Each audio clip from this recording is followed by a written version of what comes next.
Everyone, welcome to biology hub. इस class में हम लोग स्टार्ट करने जा रहे हैं डेवलपमेंटल बायोलॉजी में रीजनरेशन चैप्टर, जो कि काफ़ी ज़्यादा इम्पॉर्टेंट है। तो चलिए शुरू करते हैं।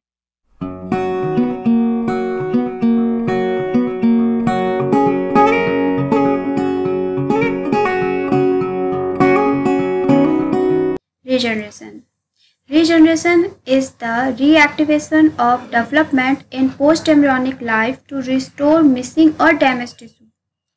देखिए, रीजनरेशन का मतलब होता है कि अगर कोई पार्ट डैमेज हो गया है या मिसिंग हो गया है तो उसका रिस्टोर करना, मतलब उसका फिर से बनना। कब? पोस्ट एम्ब्रियोनिक लाइफ में। और जब वो फिर से बनेगा तो उस दौरान क्या होगा, जो डेवलपमेंट का प्रोसेस है वो फिर से रीएक्टिवेट होगा, फिर से स्टार्ट होगा। और इस तरीके से वो जो पार्ट जो कि डैमेज हुआ है या जो मिस हुआ है वो फिर से बन जाएगा। और यही प्रोसेस कहलाता है रीजनरेशन। रीजनरेशन आपको हाइड्रा से लेके मैमल्स तक सभी में देखने को मिलेगा, लेकिन हाइड्रा में रीजनरेशन कैपेसिटी सबसे ज़्यादा देखी जाती है। जहाँ पर अगर आप हाइड्रा को छोटे छोटे पीस में अगर आप कट करते हैं तो हर एक पीस से एक छोटा सा हाइड्रा बन जाता है। वहीं दूसरी तरफ अगर प्लेनेरिया के बारे में बात की जाए तो प्लेनेरिया में ये देखा जाता है कि अगर आप प्लेनेरिया को दो पार्ट में डिवाइड करते हैं तो हर एक पार्ट में जो पार्ट मिसिंग है, अगर एंटीरियर नहीं है तो एंटीरियर बन जाएगा, अगर पोस्टर पार्ट नहीं है तो पोस्टर पार्ट बन जाएगा। तो इस तरीके से एंटीरियर और पोस्टर पार्ट जो है उनका फॉर्मेशन हो जाता है। ठीक, नेक्स्ट जो एम्फीबियन और फिश है उनमें फुल लिम्ब का फॉर्मेशन, टेल का फॉर्मेशन, फिन, लेंस, सीएनएस, कुछ ऑर्गन ऐसे हैं जिनका रीजनरेशन देखा जाता है।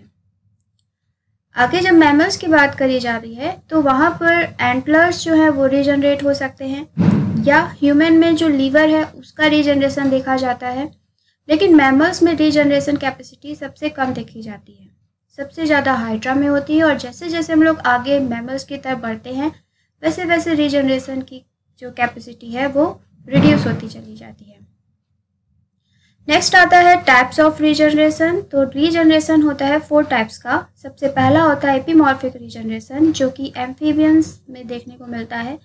सेकेंड होता है मॉर्फल एक्सिस रीजनरेशन, जो कि हाइड्रा में होगा। और थर्ड होता है कंपनसेटरी रीजनरेशन, जो कि मैमेलियन लीवर में देखने को मिलता है। और सबसे लास्ट का होता है स्टेम सेल मीडिएटेड रीजनरेशन, जो देखने को मिलता है प्लेनेरिया में।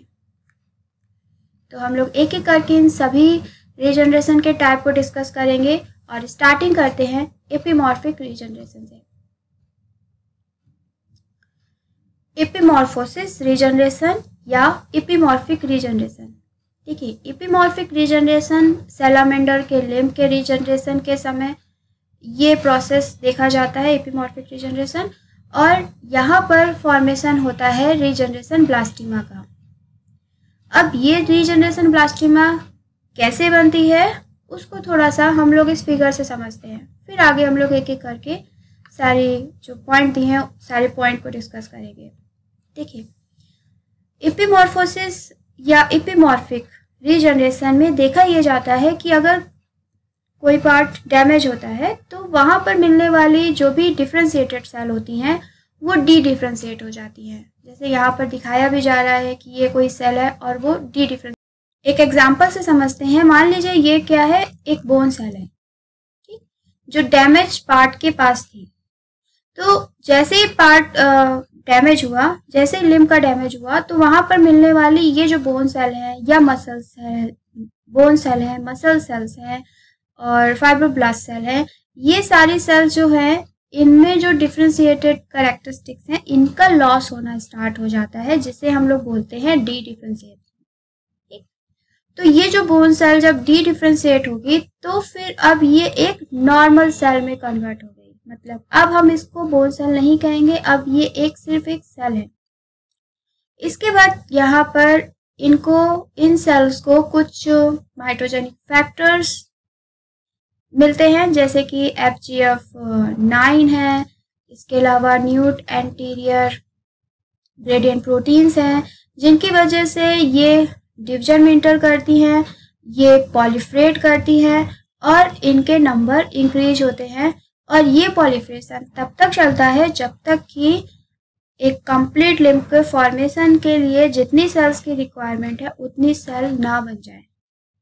ठीक, और जैसे ही उन सभी सेल्स का फॉर्मेशन हो जाता है देन उसके बाद ये सेल जो है अब रीडिफ्रेंशिएट करना स्टार्ट करती हैं। मतलब इनके पास जो कैरेक्टर्स पहले से था वो फिर से आने लगता है। जिन जीन्स के एक्सप्रेशन को डी डिफ्रेंशिएशन के समय डाउन रेगुलेट किया गया था, ठीक, कंट्रोल किया गया था, उनको फिर से उनके एक्सप्रेशन को कराया जाता है, जिसकी वजह से ये फिर से वैसी ही हो जाती हैं जैसे कि पहले होती हैं। जैसे यहाँ पर अगर हम लोग बोन सेल लेके चल रहे हैं तो पॉलीफ्रेशन के बाद जब ये रीडिफ्रेंशिएट होगी तो ये सेल फिर से बोन सेल में कन्वर्ट हो जाएगी और इस तरीके से यहाँ पर लिम्फ का फॉर्मेशन होगा।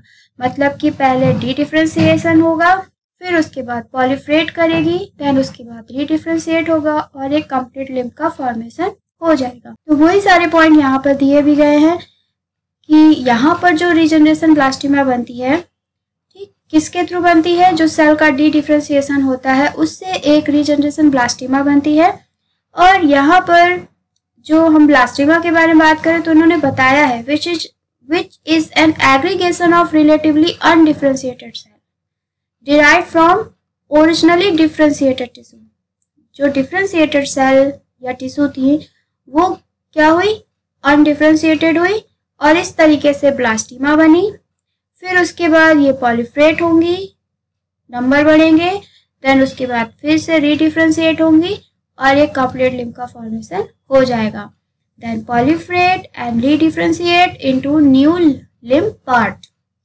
अब यहाँ पर कौन कौन सी ऐसी सेल है जो डी डिफ्रेंशिएट होती है? तो यहाँ पर बोन है, डर्मिस है, कार्टिलेज है, फाइब्रोब्लास्ट सेल है, मसल सेल्स हैं। ये सारी सेल जो है वो डी डिफ्रेंशिएट होती हैं, पॉलीफ्रेट करती हैं और फिर से रीडिफ्रेंशिएट होकर एक कंप्लीट लिम्फ के फॉर्मेशन में इन्वॉल्व होती है। नेक्स्ट आता है यहाँ पर एपिकल एपिडर्मल कैप का फॉर्मेशन किस तरीके से होता है। सबसे पहले क्या होगा, जैसे सैलामेंडर लिम्ब जो है वो एम्पुटेट हुआ तो वहां पर एक क्लॉट फॉर्मेशन होगा और विद इन 6 to 12 आवर्स के अंदर ही अंदर जो भी एपिडर्मल सेल वहां पर जो बची हुई है वो चारों तरफ से उस पूरे वुंड को कवर कर लेंगे। जैसे ये मान के चलिए कि ये एम्पुटेट पोर्शन था, यहाँ पर कुछ एपिडर्मिस की जो सेल थी वो बची हुई थी, अब वो धीरे धीरे इस पूरे वुंड को कवर कर लेंगी इस तरीके से चारों तरफ से। ठीक, तो ये जो स्ट्रक्चर बनता है इसे बोला जाता है apical epidermal cap. Next 4 days में यहाँ पर कुछ चेंजेस और देखने को मिलते हैं कि ये जो एपिकल एपिडर्मल कैप बनी है, अब इसके नीचे जो भी यहाँ पर एक्स्ट्रा सेलुलर मैट्रिक्स है उसका प्रोटीएज के थ्रू डिग्रेडेशन हो जाता है। हर एक सेल, सिंगल सेल अलग अलग हो जाएगी, फिर वो डी डिफ्रेंशिएट करेगी, देन पॉलीफ्रेट करेगी, फिर डी डिफ्रेंशिएशन होगा और फिर एक कंप्लीट स्ट्रक्चर बन जाएगा। जब ये सारे प्रोसेस चलते हैं तो उस दौरान जब डी डिफ्रेंशिएशन हो रहा होता है तो हर एक सेल का, जैसे बोन सेल है, कार्टिलेज सेल है, फाइब्रोब्लास्ट सेल है, मायोसाइट सेल है, ये इन सभी से इनके जो स्पेसिफिक कैरेक्टर्स होते हैं, जो इनके पास डिफ्रेंशिएटेड कैरेक्टर्स है, इनका लॉस हो जाता है। और वो डिफ्रेंशिएटेड कैरेक्टर्स का लॉस होने के पीछे का कारण क्या होता है कि इनके लिए जो भी स्पेसिफिक जीन्स होते हैं उनके एक्सप्रेशन को डाउन रेगुलेट कर दिया जाता है। जैसे यहाँ पर हम लोग मसल्स की बात करें तो जब मसल सेल डी डिफ्रेंशिएट होती है तो उस दौरान यहाँ पर MRF4 और MYF5 इन जीन्स के एक्सप्रेशन को डाउन रेगुलेट कर दिया जाता है, जिसकी वजह से जो स्पेसिफिक डिफ्रेंशिएटेड कैरेक्टर्स आ रहे हैं उस सेल में, जिसकी वजह से हम उस सेल को एक मसल सेल्स एक नाम दे रहे हैं, तो उन जीन्स के एक्सप्रेशन को डाउन रेगुलेट कर दिया जाता है। ठीक, जब इन जीन्स का एक्सप्रेशन डाउन रेगुलेट हो जाएगा तो अब वो सिर्फ एक नॉर्मल सेल्स में कन्वर्ट हो जाएंगे। ठीक, एक नॉर्मल सेल्स ही कही जाएंगी। और साथ ही साथ ऐसे जीन्स का एक्सप्रेशन कराया जाता है जिसकी वजह से सेल का पॉलीफ्रेशन हो सके, ये पॉलीफ्रेट करेंगी और फाइनली ये क्या होगा, रीडिफ्रेंशिएट होकर एक नए स्ट्रक्चर का फॉर्मेशन करेंगी। ओके, ठीक है, तो इस फिगर में देखते हैं। ये जो पोर्शन था ये था बोन पोर्शन जहाँ से कट लगा था, ठीक, एम्पुटेट था। अब यहाँ पर ये जो एपिडर्मिस की जो सेल थी बची हुई, ये चारों तरफ से इस वुंड को कवर कर लेंगी, और जब ये इसको चारों तरफ से कवर कर लेंगी तो अब इसे नाम दिया जाएगा AEC, एपिकल एपिडर्मल कैप। इसके साथ ही साथ यहाँ पर जो सेल थी, इसके नीचे की तरफ ये जो सेल थी, उनका क्या किया जाएगा, उनका डिग्रेडेशन किया जाएगा। जो प्रोटीएज है उनकी मदद से जो एक्स्ट्रा सेलुलर मैट्रिक्स है उनको डिग्रेडेट किया जाएगा। हर एक सिंगल सेल कैसी हो जाएगी, डिफरेंशिएट हो जाएगी, क्योंकि उनमें जो स्पेसिफिक जीन्स है उनके एक्सप्रेशन को डाउन रेगुलेट कर दिया जाएगा और ऐसे जीन्स का एक्सप्रेशन किया जाएगा जिसकी वजह से वो पॉलीफ्रेट करें। जब वो पॉलीफ्रेट करेंगी तो एक ब्लास्टिमा जनरेट हो जाएगी। तो ये ब्लास्टिमा जनरेट हो गई। ये नीचे की सेल जो डिफरेंशिएट हुई है ये पॉलीफ्रेट करती जा रही है और यहाँ पर ये ब्लास्टिमा जनरेट हो रही है। और ये पॉलीफ्रेशन तब तक चलेगा जब तक कि कंप्लीट लिम्फ का फॉर्मेशन ना हो जाए। जैसे ही यहाँ पर जो एक लिम्फ का फॉर्मेशन के लिए जितनी सेल्स की रिक्वायरमेंट है उतनी सेल्स जब बन जाएंगी, तब यहाँ पर क्या होगा, तब यहाँ पर जो सेल है वो फिर से रीडिफरेंशिएट हो जाएंगी और एक कंप्लीट लिम्फ का। अब नेक्स्ट हम लोग बात करते हैं कि ये जो रीजनरेशन ब्लास्टिमा है इसकी ग्रोथ किस पे डिपेंड करती है। तो रीजनरेशन ब्लास्टिमा की जो ग्रोथ है वो एपिकल एपिडर्मल कैप के साथ ही साथ नर्व्स पे भी डिपेंड करती है। इस एपिकल एपिडर्मल कैप के बारे में हम लोग पहले ही पढ़ चुके हैं। ये एपिडर्मिस से बनती है। और जो हम लोग बात कर रहे हैं रीजनरेशन की, तो रीजनरेशन के लिए नर्व का होना जरूरी है। अगर नर्व्स नहीं है तो रीजनरेशन फिर नहीं हो पाएगा। देखा यह जाता है कि ये जो एपिकल एपिडर्मल कैप है इससे FGF8 को सीक्रेट किया जाता है और इसकी वजह से सेल जो है वो पॉलीफ्रेट करना स्टार्ट करती हैं। वो सेल जो कि डिफरेंशिएट हो चुकी हैं वो इस FGF8 की इफेक्ट की वजह से पॉलीफ्रेट करती हैं। लेकिन अगर यहाँ पर नर्व नहीं है तो उस केस में इस FGF8 का कोई इफेक्ट नहीं पड़ेगा। इसके साथ ही साथ जो नर्व है इनका और क्या रोल होता है। नर्व जो है ये ग्लियल ग्रोथ फैक्टर्स को रिलीज करती हैं, ये FGF को रिलीज करती है। तो इनकी वजह से भी सेल कहाँ पे इंटर करती है, टिपजन में इंटर करती है। नर्व से एक और इम्पॉर्टेंट फैक्टर रिलीज किया जाता है और वो होता है न्यू एंटीरियर ग्रेडियंट प्रोटीन्स। अब अगर लिम्फ जो है ये डी नर्व्ड है, मतलब कि अगर इसमें नर्व की सप्लाई नहीं है, तो ऐसी कंडीशन में रीजनरेशन जो है वो नहीं होगा।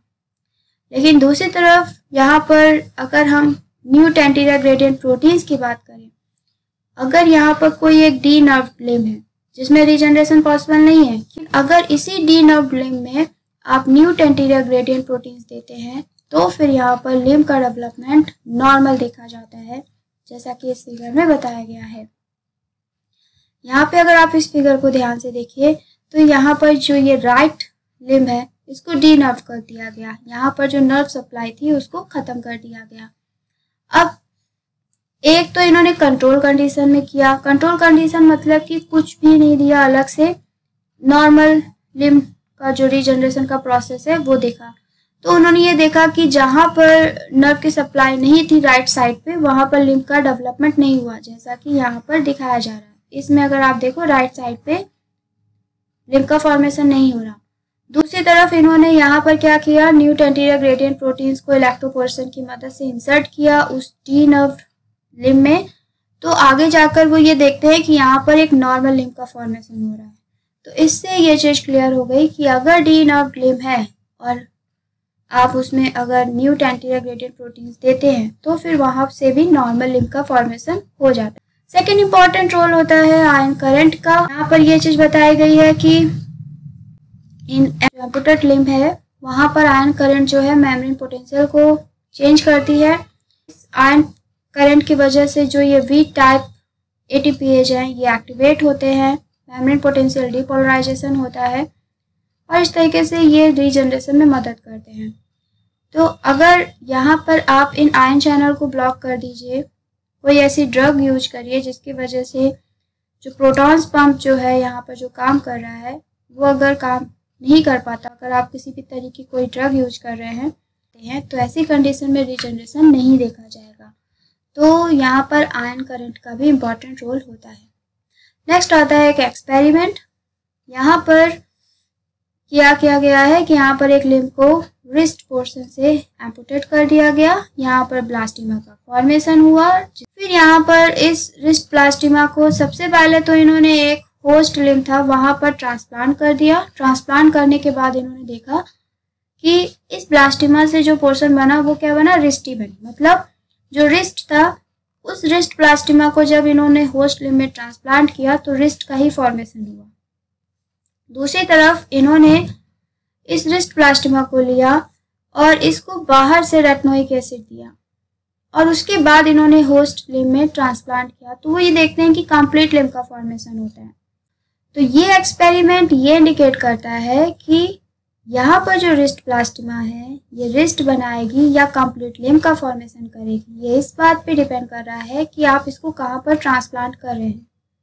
ओके, जैसे फर्स्ट केस में यहाँ पर क्या हो रहा था कि जब आप इसको होस्ट लिम्ब में ट्रांसप्लांट कर रहे थे और बाहर से कोई रेटिनोइक एसिड नहीं दे रहे थे तो आप इसको बिल्कुल डिस्टल पोर्शन की तरफ ट्रांसप्लांट कर रहे थे जहाँ पर नॉर्मली रेटिनोइक एसिड की कंसंट्रेशन कम होती है। ऐसी कंडीशन में यहाँ पर डिस्टल पोर्शन में इस रिस्ट ब्लास्टिमा को रेटिनोइक एसिड की कंसंट्रेशन कम मिलती है तो ये मॉर्फोजेंस के अकॉर्डिंग रिस्ट का फॉर्मेशन करती है। लेकिन सेकेंड एक्सपेरिमेंट में जब आप रिस्ट ब्लास्टिमा को बाहर से रेटिनोइक एसिड देते हैं और उसके बाद इसको ट्रांसप्लांट करते हैं तो इस कंडीशन में अब इस सेल के पास मॉर्फोजेंस की कंसंट्रेशन ज़्यादा है और मॉर्फोजेंस की कंसंट्रेशन ज़्यादा होने की वजह से अब यही सेल जो है कंप्लीट लिम्ब का फॉर्मेशन करेगी।